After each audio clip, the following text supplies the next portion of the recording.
Honorable members, I want to welcome you to this morning's sitting. On Thursday, 28th March 2024, Honorable Henry Musasizi laid before Parliament the draft budget estimates of revenue and expenditure for the financial year 2024-2025. Madam Speaker, the budget for financial year 2024-25 is anchored on the theme called full monetization of the Ugandan economy through commercial agriculture, industrialization, expanding and broadening services, digital transformation, and market access. Right Honorable Speaker and colleagues, the total budget for financial year 2024-25 amounts to Uganda shillings 58 trillion 340 billion 862,552,130 shillings. Right Honorable Speaker, the key priorities of the budget for financial year 2024-2025 are the following. 1. Peace and security. 2.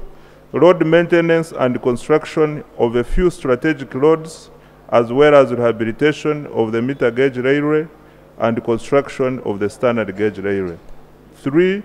Electricity transmission and utilization of the existing energy stock. 4.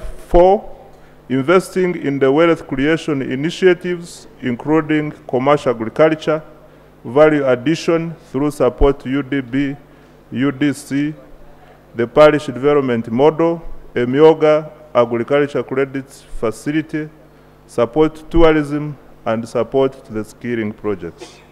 Number 5 is the investing in the people of Uganda through social sector education, social sectors of education, health, water, and social protection. And lastly, manufacturing in order to grow the jobs for our people.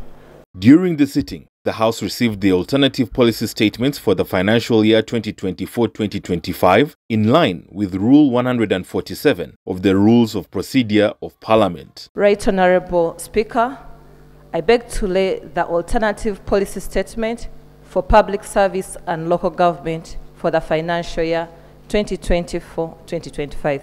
I beg to lay. I beg to lay the alternative budget policy statement for financial year 2024-2025 for Justice, Constitutional Affairs, Parliamentary Commission, and the Judiciary.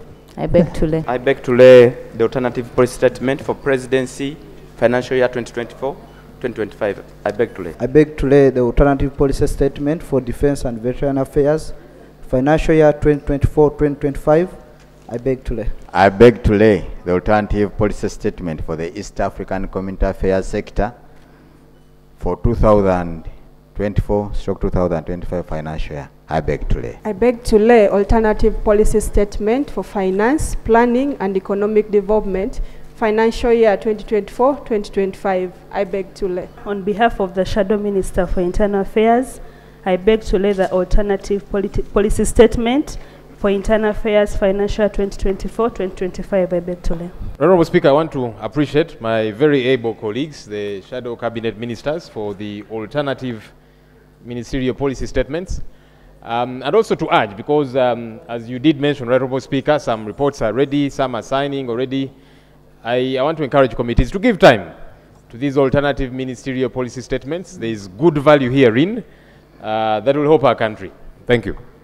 Also in the sitting, Honorable Musasizi said the Ministry of Finance had released funds required to pay the salary arrears for casual laborers employed by Kampala Capital City Authority. You promised to meet KCCA leaders. That meeting did happen. And Right Honorable Speaker, in that meeting, KCCA leadership committed to pay all the arrears by 6th March. Right Honorable Speaker, these casual laborers were protesting again, this time round at the KCCA offices yesterday, because today is 28th, and this money has not been paid yet, Right Honorable Speaker. These casual laborers, they've got families too.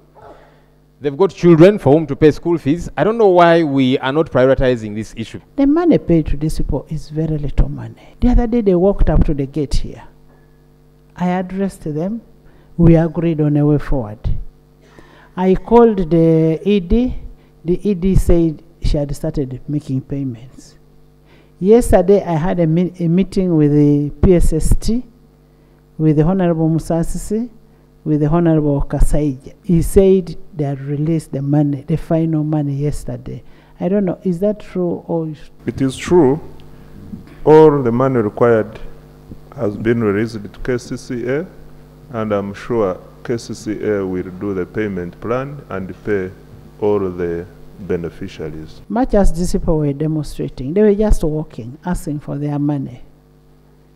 Did they need to tear gas and beat people like somebody was beaten? It's illegal to use that kind of force. The absence of regulations to the Public Order Management Act gives the police too much discretion. So we are in final stages to enact those regulations so that the discretion is reduced in order that the police do not violate the Constitution. The Speaker, Anita Mong, reiterated a call to all leaders to champion environment conservation in their respective localities and also pledged Parliament's participation in the forthcoming Kabaka Birthday Run. The country at large is witnessing the environmental and climatic changes, which has been occasioned, among others, increased deforestation. The swamps have been cleared, pollution, and the general environmental degradation. I want to reiterate my call to champion the conservation of the environment. And I want to ask members, where you can, please let's plant trees.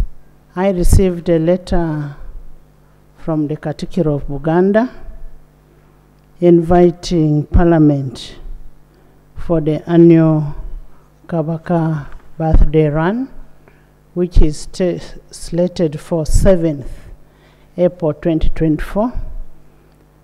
And that run is meant to collect money for intervention of HIV/AIDS. And I want to invite the honorable members that let's support the kingdom. I wish you the best of the Easter holiday. I now adjourn the House to 2nd April.